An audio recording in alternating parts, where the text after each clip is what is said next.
नमस्कार दोस्तों। इस वीडियो में आज हम बात करेंगे मॉक टेस्ट सीरीज़ के संदर्भ में। मतलब है तो मॉक टेस्ट सीरीज़ ही, जिसमें टॉप 10 क्वेश्चन होंगे। पूरी एनालिसिस के साथ बात की जाएगी। तैयारी को अब और ही एग्रेसिव रूप में ले जाया जाए, इसकी अब ज़रूरत महसूस की जा रही है। आपको पता ही होगा कि 4 अक्टूबर को एग्ज़ाम है प्रीलिम्स का। ठीक है, चलिए लेट ना करते हुए वीडियो को आगे बढ़ाते हैं। और सबसे ज़रूरी बात, यदि इस चैनल पर नए हों तो कृपया करके सब्सक्राइब कर लीजिए, ताकि ऐसे ही नोटिफिकेशन आपको मिलते रहें ऐसे वीडियो की। और हर वीडियो टेस्ट सीरीज की जो वीडियो होगी उसमें टॉप 10 क्वेश्चनों की बारे में बात करेंगे, साथ ही उसके पूरे एनालिसिस के बारे में भी बात करेंगे, पूरी व्याख्या के साथ, एक पॉइंट भी नहीं छोड़ने वाले। चलिए शुरू करते हैं और पहला क्वेश्चन लेते हैं। तो पहले क्वेश्चन में देख सकते हैं आप, नासा का न्यू होराइजन मिशन निम्नलिखित में से किसका या किनका अध्ययन करेगा। ऑप्शन में देखिए प्लूटो और उसके चंद्रमा का। ये कूट वाला प्रश्न है। पहले में प्लूटो और उसके चंद्रमा का अध्ययन, दूसरे में कुइपर बेल्ट में मौजूद पदार्थ का, तीसरे में शनि और उसके चंद्रमा का। कूट के रूप में आप देख ही सकते हैं कि ऑप्शन ए जो है उसमें केवल 1 और 2 के बारे में पूछ रहा है कि कौन सा सही है। तो ध्यान रखिएगा, इसमें सेलेक्ट करना कि निम्न में से कौन सा सही है। ऊपर 3 कथन दिए गए, उन कथनों के बारे में नीचे आपको बताना है। तो आप देख सकते हैं आपको 10 सेकंड का समय दिया जा रहा है। क्वेश्चन तो हमने पढ़ ही दिया। 10 सेकंड का समय।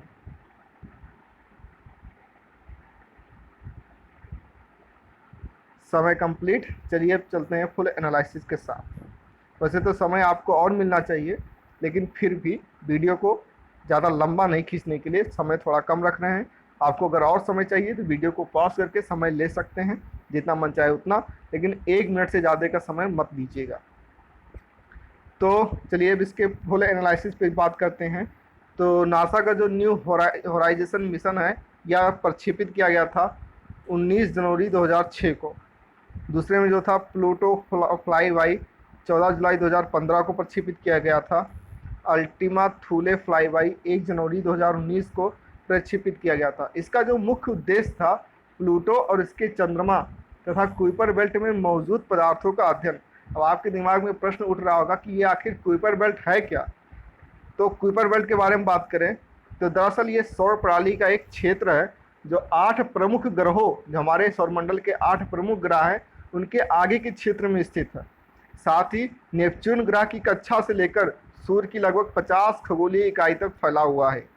अब आपके दिमाग में फिर प्रश्न उठ रहा होगा कि एक पॉइंट है जो एक खगोलीय इकाई क्या है। तो एक खगोलीय इकाई बराबर पृथ्वी और सूर्य के बीच की जो दूरी होती है उसके बराबर होती है।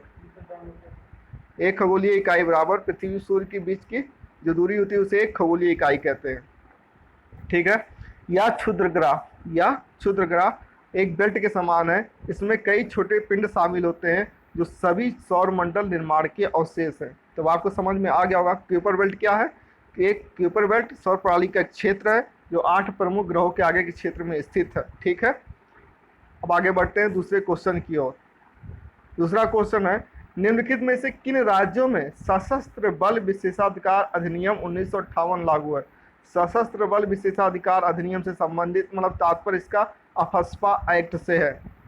AFSPA act, armed forces special right act 1958। तो अब पूछ रहा है कि यह किन किन राज्यों में अभी वर्तमान समय में लागू है। तो पहले में असम, दूसरा अरुणाचल प्रदेश, तीसरा जम्मू और कश्मीर, चौथा नागालैंड। मतलब 4 राज्य दिए गए हैं। अफस्पा के संदर्भ में आप बताइए, क्या इन 4 राज्यों में वर्तमान में अफस्पा लागू है। असम, अरुणाचल प्रदेश, जम्मू और कश्मीर, नागालैंड। अब आपके लिए समय 10 सेकंड का शुरू होता है। अब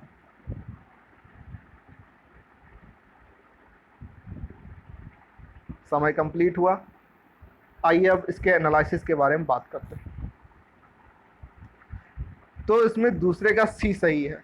दूसरे का सी सही है। अफस्पा अधिनियम 1958 निम्नलिखित राज्यों के अशांत क्षेत्रों में, ध्यान दीजिए, निम्नलिखित राज्यों के अशांत क्षेत्रों में तैनात सशस्त्र बलों के सदस्यों को कुछ विशेष शक्तियां प्रदान करता है। इसमें जो राज्य हैं, इनके अशांत क्षेत्रों में कुछ सशस्त्र बल तैनात किए गए हैं। वह जो सशस्त्र बल हैं इस एक्ट से कुछ शक्तियां प्राप्त करते हैं। ठीक है। और वर्तमान में अरुणाचल प्रदेश में लागू है। देखिए, अरुणाचल प्रदेश में लागू है, असम में लागू है, मणिपुर में, लेकिन इम्फाल के 7 विधानसभा क्षेत्रों को छोड़कर। मणिपुर में भी लागू है। मेघालय केंद्र, लेकिन हाल ही में केंद्र सरकार ने अप्रैल 2018 से मेघालय में अफस्पा को रद्द कर दिया है। और मिजोरम, नागालैंड, त्रिपुरा इन राज्यों में लागू है। तो जम्मू और कश्मीर में इसी तरह का, लेकिन परंतु एक पृथक अधिनियम सशस्त्र बल जम्मू और कश्मीर विशेष शक्तियां अधिनियम 1990 लागू है। मतलब जम्मू और कश्मीर में अफस्पा एक्ट जो 1958 है वो लागू नहीं है, बल्कि इसी की तरह का एक अधिनियम है जो कि 1990 में पारित हुआ था, वो लागू है।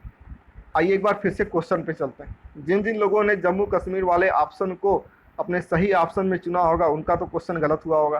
तो भाई साहब जम्मू कश्मीर को अगर हटा दें तो देखिए दूसरा मतलब बी और डी ये तो गलत हो गया। अब बचता है केवल 1 और 2, केवल 1 और 2 4। तो इसमें सी ऑप्शन आपका सही है। 1 असम, 2 अरुणाचल प्रदेश, चौथा नागालैंड। ठीक है, आगे बढ़ते हैं नेक्स्ट क्वेश्चन की ओर। आई होप आपको समझ में आ रहा हो। नेक्स्ट क्वेश्चन में कहा गया है कि वित्तीय स्थिरता रिपोर्ट, फाइनेंशियल स्टेबिलिटी रिपोर्ट निम्नलिखित में से किस संगठन द्वारा जारी की जाती है। फाइनेंशियल स्टेबिलिटी रिपोर्ट निम्नलिखित में से किस संगठन द्वारा जारी की जाती है। ऑप्शन है भारतीय रिजर्व बैंक, बी वित्तीय स्थिरता और विकास परिषद, सी ऑप्शन है भारतीय प्रतिभूति एवं विनिमय बोर्ड, डी ऑप्शन है नीति आयोग। 4 ऑप्शन दिए गए हैं। आपका समय शुरू होता है अब 10 सेकंड के लिए।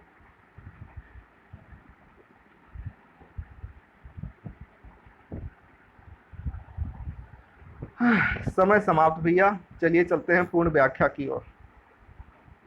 तो भारतीय रिजर्व बैंक ने वित्तीय स्थिरता रिपोर्ट, फाइनेंशियल स्टेबिलिटी रिपोर्ट यानी FSR जारी कर दी है। या प्रति 6 माह में FSR का प्रकाशन किया जाता है।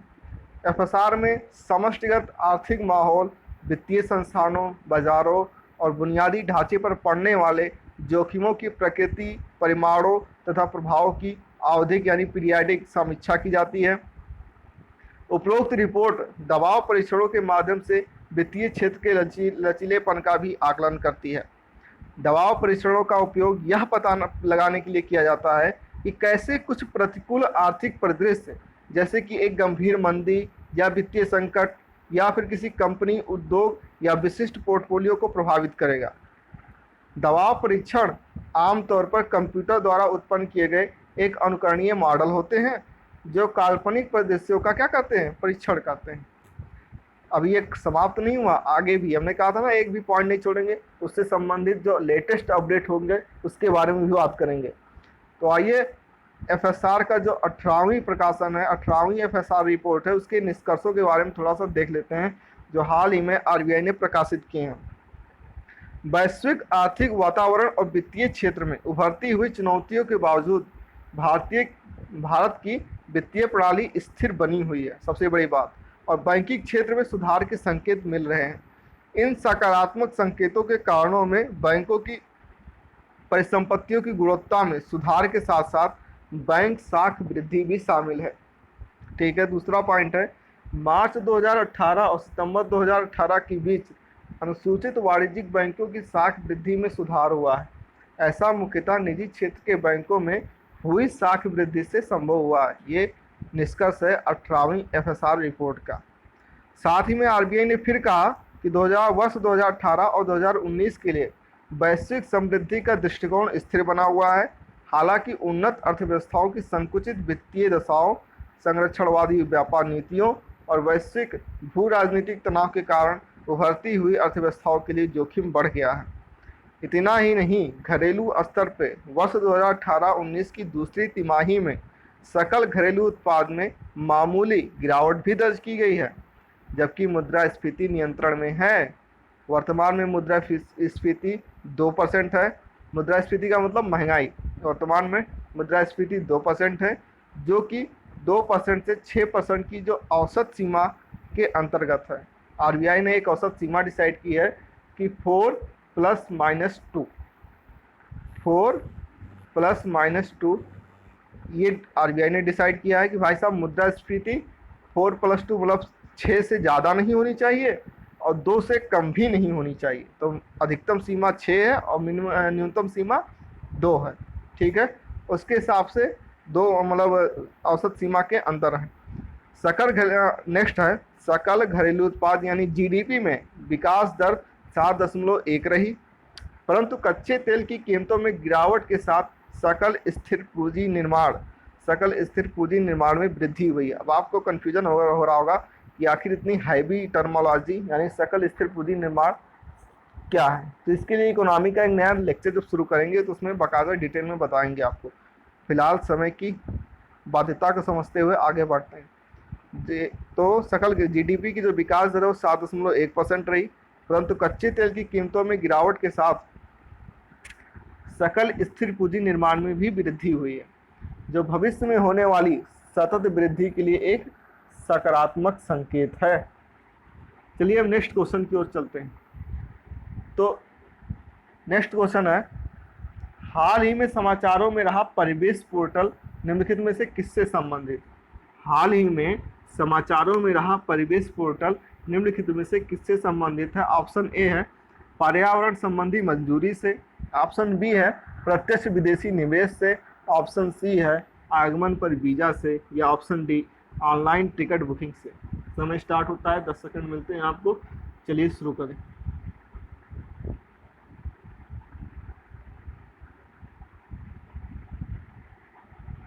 समय भैया समाप्त। चलिए चलते हैं व्याख्या की ओर। आप वीडियो को पॉज करके रोक करके खुद का समय ले सकते हैं। हाँ, लेकिन एक बात और, कितने क्वेश्चन सही हुए और कितने क्वेश्चन गलत, कितने क्वेश्चन सही हुए और कितने क्वेश्चन गलत, उसको कमेंट बॉक्स में जरूर बताइएगा। और साथ ही इस वीडियो में और कौन कौन से इस टेस्ट सीरीज में और कौन कौन से सुधार किए जा सकते हैं उसके बारे में भी जरूर बताइएगा। चलिए व्याख्या देखते हैं। इसमें चौथा का ए सही है। चौथा ए का सही का मतलब पर्यावरण संबंधी परिवेश पोर्टल पर्यावरण संबंधी मंजूरी से संबंधित है। ठीक है, चलिए व्याख्या देखते हैं। परिवेश पोर्टल अर्थात अंतःक्रियात्मक, भाई उसके पूरे नाम का हिंदी है, थोड़ा टफ है लेकिन सुनना पड़ेगा। अंतःक्रियात्मक विशुद्ध और पर्यावरणीय एकल खिड़की केंद्र द्वारा अति सक्रिय एवं अनुक्रियाशील सुविधा, वेरी टफ हिंदी, जो कि यूपीएससी ऐसे ही देने वाला है। चलिए अब इसकी थोड़ी अंग्रेजी भी देख लेते हैं, इसलिए हमने अंग्रेजी को भी लिया। Proactive and responsive facilitation by interactive और virtuous and environmental single window. ठीक है, ये परिवेश का पूरा नाम है। अब परिवेश एक वेब आधारित एप्लीकेशन है जो केंद्र, राज्य अथवा जिला स्तरीय प्राधिकारियों से पर्यावरण, वन्यजीव और तटीय विनियमन क्षेत्र यानी कोस्टल रेगुलेशन जोन में अनुमति प्राप्त करने हेतु आवेदकों द्वारा प्रस्तावों के ऑनलाइन प्रस्तुतिकरण एवं निगरानी हेतु विकसित किया गया है। नए प्रस्तावों को जमा करने, प्रस्ताव के विवरण को संपादित या फिर उसे अपडेट करने और कार्य प्रवाह के प्रत्येक चरण में प्रस्ताव की स्थिति प्रदर्शित करने सहित यह प्रस्ताव की संपूर्ण निगरानी का क्या करेगा? स्वचालन करता है। यह पोर्टल, सबसे बड़ी बात, यह पोर्टल पर्यावरण, वन और जलवायु परिवर्तन मंत्रालय द्वारा डिजिटल इंडिया पहल के तहत विकसित किया गया है। तो इस परिवेश पोर्टल के बारे में क्या क्या चीज़ें जाननी जरूरी है। पहली चीज जो कि पोर्टल से स्पष्ट होता है कि यह वेब आधारित एप्लीकेशन है। दूसरी चीज, परिवेश का पूरा नाम क्या है? Proactive and responsive facilitation by interactive virtuous and environmental single window. यह एक सिंगल विंडो का कॉन्सेप्ट है जहां पर आने वाले आवेदनों को कई सारे काउंटरों से पास करने के बजाय एक सिंगल काउंटर पे उस आवेदन को स्वीकार किया जाएगा, वहीं से उसको अनुमति भी मिलेगी। तो यह एक वेब आधारित एप्लीकेशन है और यह पर्यावरण, वन और जलवायु परिवर्तन मंत्रालय द्वारा डिजिटल इंडिया पहल के तहत विकसित किया गया है। तो ये रहा इसका फुल एनालिसिस। चलते हैं नेक्स्ट क्वेश्चन की ओर। नेक्स्ट क्वेश्चन में है, हाल ही में आरबीआई ने यूके सिन्हा समिति का गठन किया, यानी निम्नलिखित में से किससे संबंधित है? हाल ही में आरबीआई ने यूके सिन्हा समिति का गठन किया, यानी निम्नलिखित में से किससे संबंधित है? ऑप्शन आपके सामने है, जिसमें पहला ऑप्शन है विमुद्रीकरण यानी डीमोनेटाइजेशन से संबंधित, सार्वजनिक क्षेत्र के बैंकों की हर निष्पादित पर संपत्ति मतलब एनपीए से है, मिस प्रिंट हुआ है, और सी है धन शोधन से, मनी लॉन्ड्रिंग से। डी है सूक्ष्म लघु एवं मध्यम उद्यम से। वैसे भी अगर बी में थोड़ा सा मिसप्रिंट हुआ से फर्क नहीं पड़ता, क्योंकि इससे संबंधित उत्तर है भी नहीं। तो आपके लिए समय शुरू होता है 10 सेकंड का, याद रखिएगा।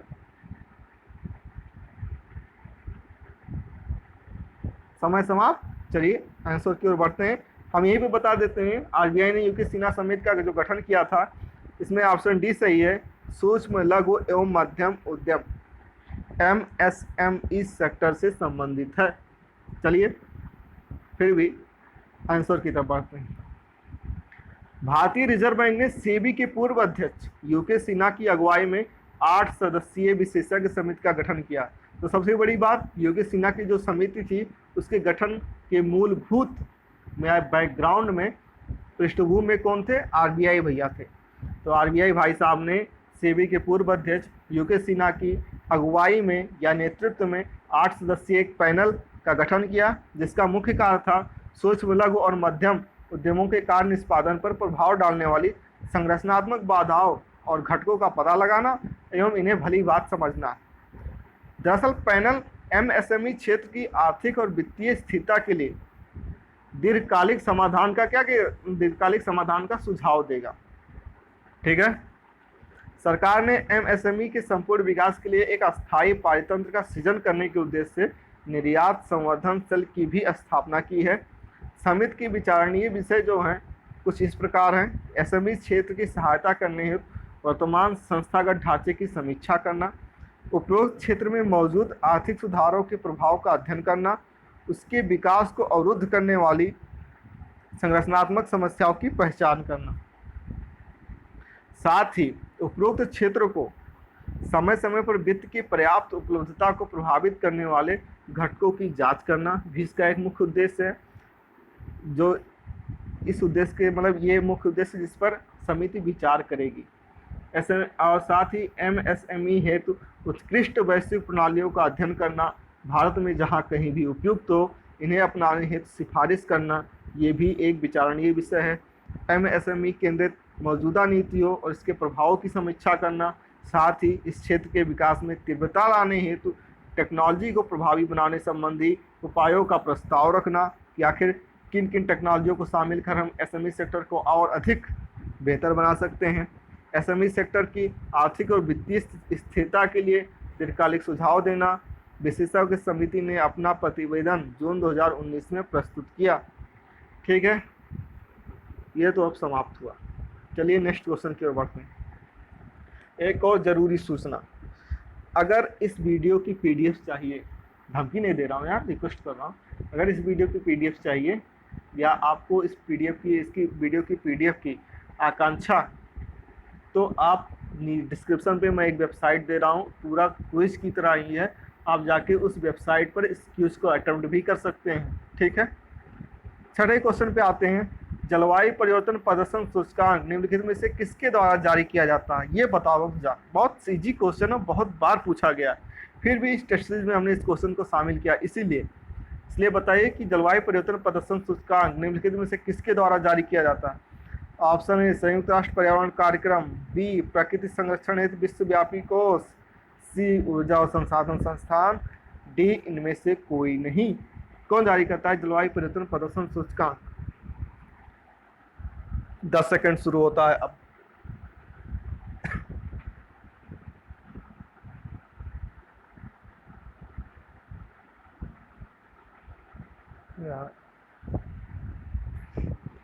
चलिए अब इसकी व्याख्या की तरफ बढ़ते हैं। छठे का डी है, उपरोक्त में से कोई नहीं जारी करता, जबकि आगे बात करेंगे कौन जारी करता है। जलवायु परिवर्तन प्रदर्शन सूचकांक दरअसल इसका प्रकाशन जर्मन वॉच, इसके द्वारा जर्मन वॉच। अब जर्मन वॉच के बारे में थोड़ा जान लेते हैं। जर्मन वॉच एक स्वतंत्र गैर सरकारी संगठन है, एक NGO है, नॉन गवर्नमेंटल ऑर्गेनाइजेशन। दरअसल यह यूरोप का एक NGO है। ठीक है। इसके साथ जर्मन वॉच के साथ साथ जलवायु climate action network international, new climate institute द्वारा जारी किया जाता है। 3 संस्थाएं इसके प्रकाशन में उत्तरदायी हैं।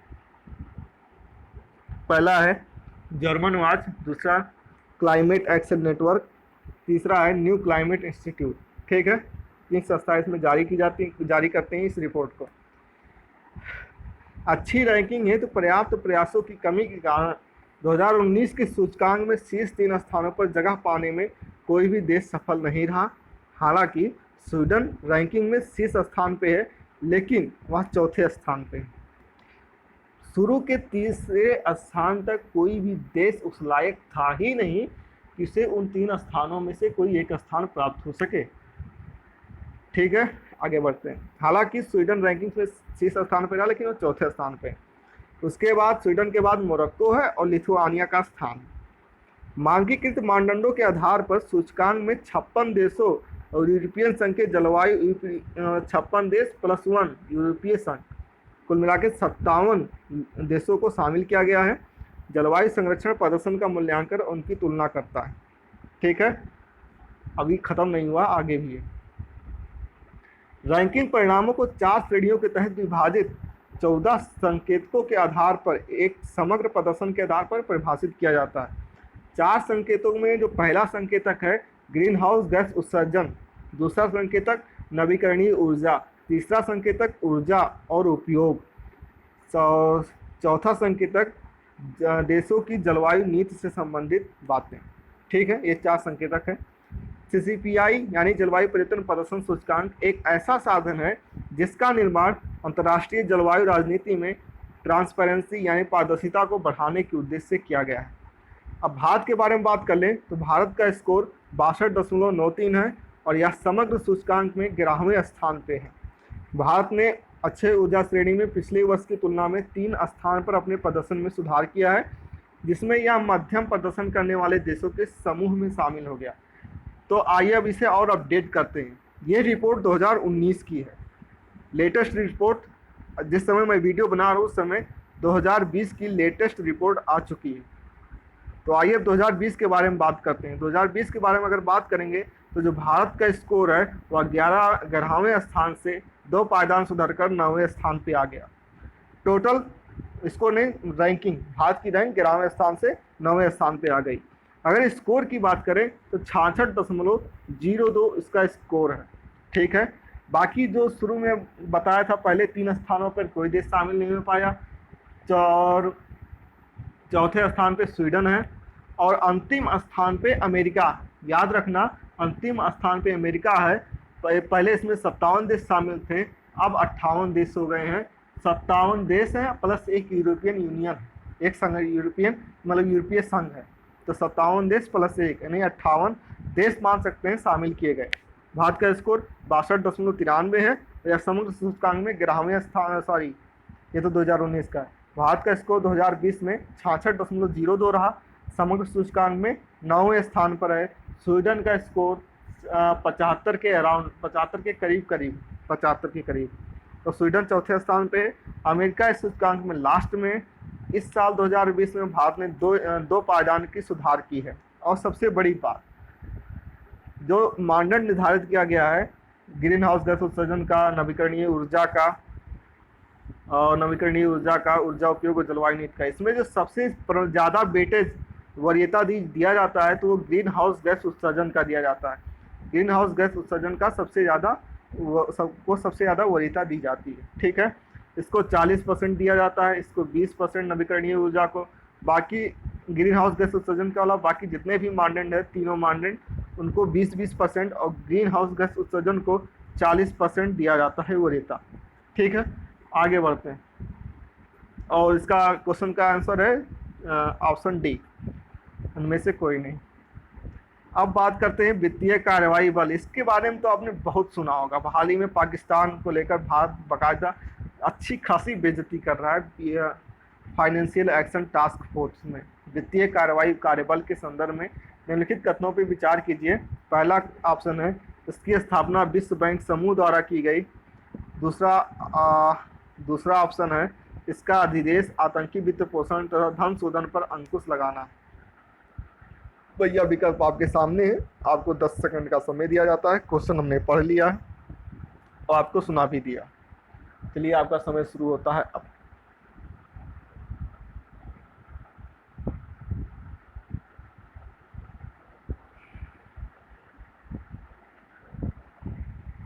समय समाप्त। चलिए चलते हैं अब व्याख्या की ओर।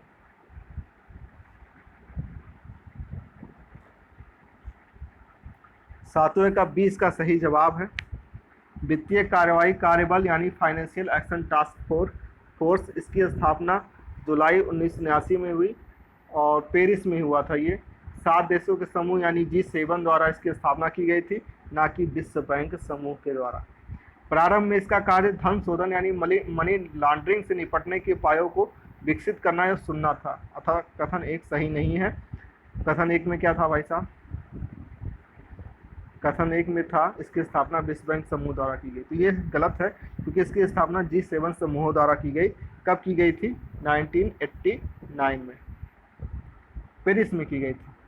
अक्टूबर 2001 में FATF यानी FATF ने धन शोधन यानी मनी लॉन्ड्रिंग के अलावा आतंकवादी वित्त पोषण से निपटने के प्रयासों को शामिल करने के लिए अपने जनादेश का इसने विस्तार किया और आतंकवादी वित्त पोषण को ही लेकर बार बार पाकिस्तान की बाकायदा बेइज्जती होती है वहाँ पे।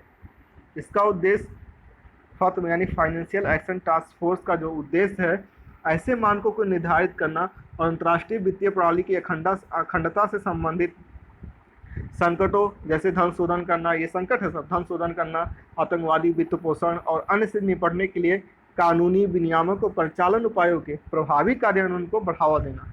इस के हिसाब से कथन जो 2 है वह सही है। ठीक है, और आगे देखते हैं। अभी ख़त्म नहीं हुआ, एक पॉइंट को भी नहीं छोड़ना है, डीप में स्टडी करनी है। ठीक है, आई होप बात समझ में आ गई होगी, इसलिए थोड़ा बोरिंग लग सकता है लेकिन क्या करें, आदत ही ऐसी है। वित्तीय कार्रवाई कार्यबल द्वारा कई सिफारिशें की गई जिन्हें मनी लॉन्ड्रिंग और आतंकवादी गतिविधियों हेतु वित्त पोषण तथा विनाशकारी हथियारों के फैलाव से निपटने के लिए अंतर्राष्ट्रीय मानक के रूप में मान्यता दी गई है। FATF आवश्यक उपायों के कार्यान्वयन, धन शोधन और आतंकवादी गतिविधियों हेतु वित्त पोषण तकनीकों तथा जवाबी उपायों की समीक्षा करने में अपने सदस्यों की प्रगति की निगरानी करता है। ओके, और यह विश्व स्तर पर उपयुक्त उपायों को अपनाने और लागू करने को बढ़ावा देता है।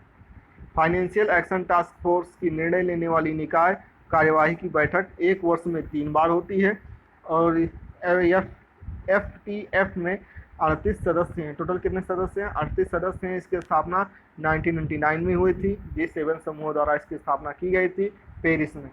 भारत 35 अन्य देशों और 2 क्षेत्रीय संगठन, भारत 35 अन्य देश और 2 क्षेत्रीय संगठन इस समिति का सदस्य हैं। ओके, चलिए अब नेक्स्ट क्वेश्चन की ओर बढ़ते हैं। अगला प्रश्न जो कि संविधान संशोधन से संबंधित है। हाल ही में आर्थिक रूप से कमजोर वर्ग को शिक्षण संस्थानों में प्रवेश रोजगार के लिए आरक्षण प्रदान करने हेतु 124वां संविधान संशोधन अधिनियम पारित किया गया। इस अधिनियम द्वारा संविधान के निम्नलिखित में से कौन से अनुच्छेदों में संशोधन किया गया? बहुत बढ़िया क्वेश्चन है और इसके एग्जाम में आने की संभावना ज़्यादा है और कई लोग तो इसका फ़ायदा भी ले रहे हैं आर्थिक आरक्षण का। कई लोग क्या, सामान्य वर्ग के कुछ लोग नहीं, 99% लोग। चलिए देखिए इसमें से कौन कौन से ऑप्शन सही है।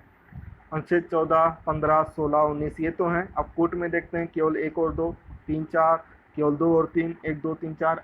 10 सेकंड का समय आपका शुरू होता है अब।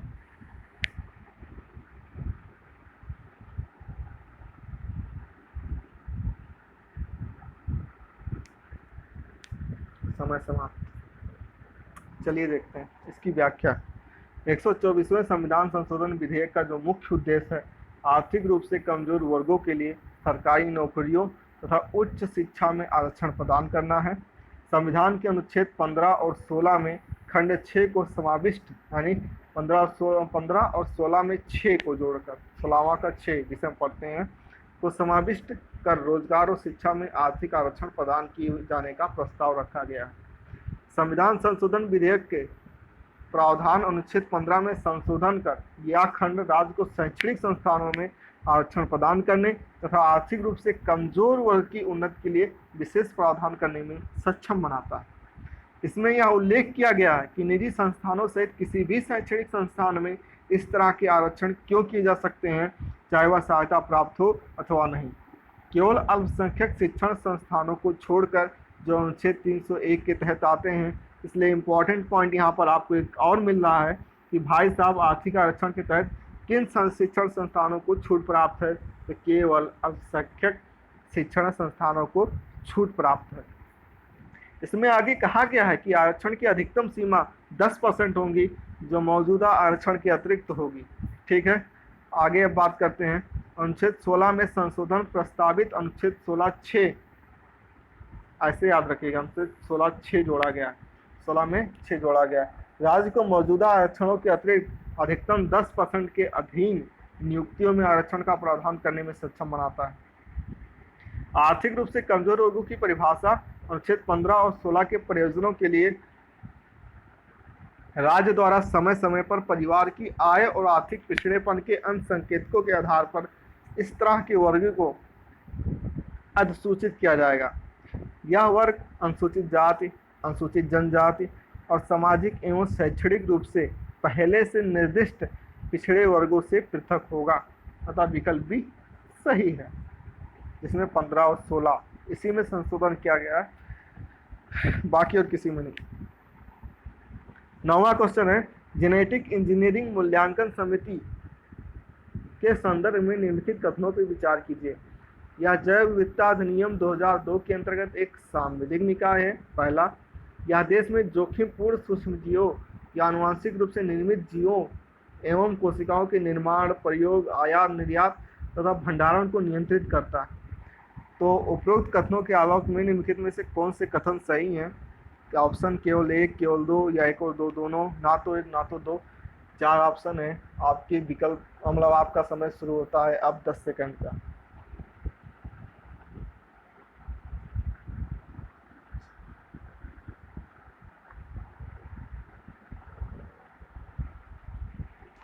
समय समाप्त भैया, आगे बढ़ते हैं।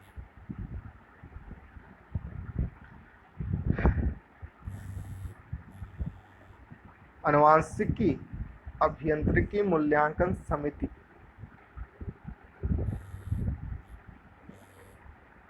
ओके, चलिए इसके बारे में बात करते हैं। तो GEAC भारत में शीर्ष बायोटेक नियामक है। यह समिति पर्यावरण और वन मंत्रालय के पर्यावरण संरक्षण अधिनियम 1986 के तहत के तहत एक सांविधिक निकाय के रूप में कार्य करती है। याद कीजिए पहले ऑप्शन में क्या था, पहले कथन में, यह जैव विविधता अधिनियम 2002 के तहत इसका मतलब सांविधिक निकाय के रूप में कार्य करता है। तो पहला ऑप्शन गलत हुआ। किसके तहत काम करता है? पर्यावरण संरक्षण अधिनियम 1986 के तहत यह एक सांविधिक निकाय के रूप में कार्य करता है, क्योंकि इसका एक अधिनियम के द्वारा इसका गठन हुआ था, इसलिए इसे सांविधिक निकाय के रूप में बोलेंगे, ना कि यह मूल संविधान में इसके प्रावधान के बारे में बात की गई। ऐसा कुछ भी नहीं है, यह एक अधिनियम के द्वारा गठन किया गया, इसलिए इसको सांविधिक यानी स्टैच्यूटरी बॉडी के रूप में कार्य करती है, उसी रूप में हम जानते हैं। तथा कथन एक सही नहीं है।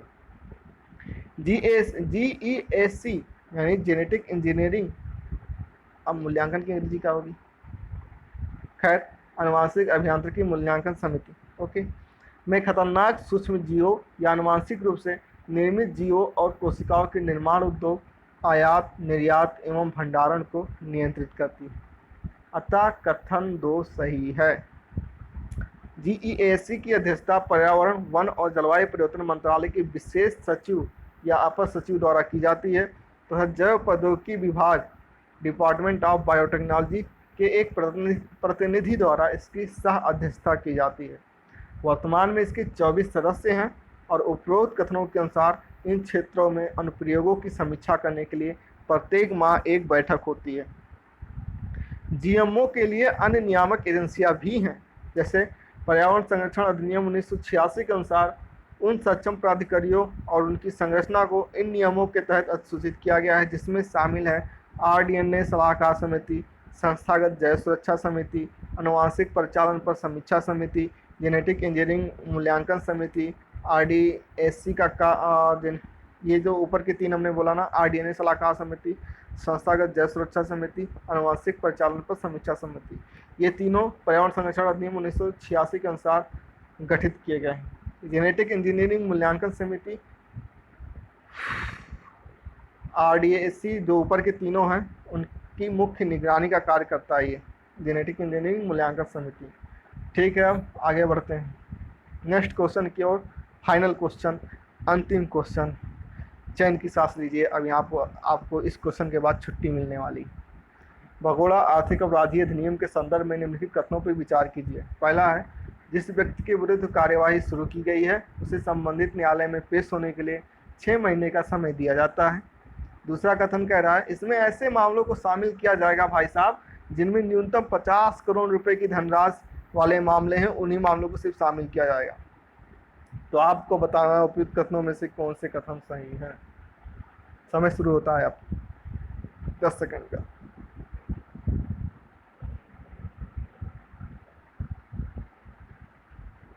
भैया समय समाप्त, आगे बढ़ते हैं। भगोड़ा आर्थिक अपराधी अधिनियम।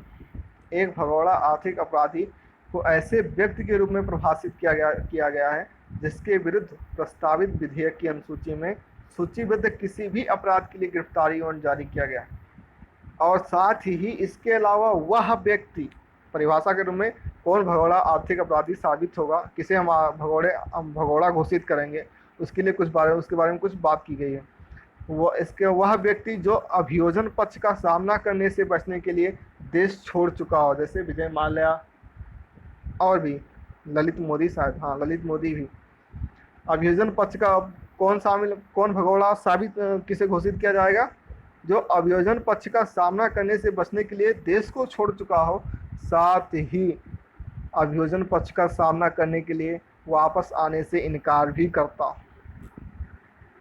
हमारे दोनों महान हस्तियां ऐसी ही हैं, वापस आने से इनकार कर रही हैं, ज़बरदस्ती खींच के लाया जा रहा है उन्हें। और देखें, भगोड़ा आर्थिक अपराधी अधिनियम 2018 उन आर्थिक अपराधियों की संपत्तियों को जब्त करने का प्रावधान करता है जिन्होंने आपराधिक मुकदमे से बचने के लिए देश छोड़ दिया है। साथ ही 100 करोड़ रुपए अथवा उससे अधिक धनराशि के गबन का अपराध इस कानून के दायरे में शामिल किया गया है। तो याद कीजिए, दूसरे विकल्प में कितने करोड़ की बात की गई थी, 50 करोड़ की, जो कि दूसरा विकल्प इसलिए सही नहीं है। यहाँ पर 50 करोड़ नहीं बल्कि 100 करोड़ रुपए होने चाहिए। विधेयक की मुख्य विशेषताएं, किसी व्यक्ति को भगोड़ा आर्थिक अपराधी घोषित करने के लिए विशेष न्यायालय में एक आवेदन दायर करना होगा। धन शोधन निवारण अधिनियम 2002 के तहत इसकी जो प्रावधान है उसके बारे में बताया गया है, जिसमें जब्त की जाने वाली परिसंपत्तियों का विवरण और व्यक्ति के ठहरने वाले स्थान के बारे में जानकारी होगी। विशेष अदालत के निर्देशानुसार नोटिस जारी होने के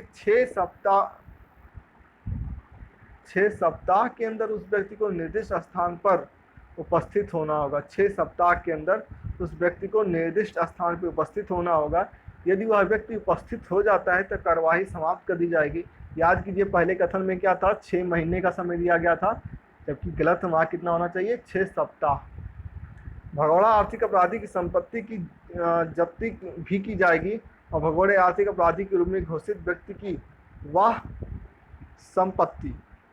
संपत्ति तो जब्त की ही जाएगी जो उसकी है, लेकिन वह भी संपत्ति जब्त की जाएगी जो आपराधिक गतिविधियों से सृजित की गई है और उसको जब्त कर लिया जाएगा। कौन सी संपत्ति जो उसकी है वो तो होगी, और जो आपराधिक गतिविधियों से काले धन से सृजित की गई है उस संपत्ति को भी जब्त किया जाएगा। भाई साहब, वीडियो अब यहाँ पे समाप्त होता है। अंतिम तक देखने के लिए धन्यवाद, बहुत बहुत धन्यवाद। और सबसे बड़ी बात, चैनल को सब्सक्राइब कर लीजिए। वीडियो पसंद आए तो लाइक अवश्य कीजिएगा और साथ ही इस टेस्ट सीरीज को फैला दो भाई साहब। अब मिलते हैं नेक्स्ट वीडियो में। आप भी आराम कीजिए, हम भी आराम करते हैं। जय हिंद, जय भारत।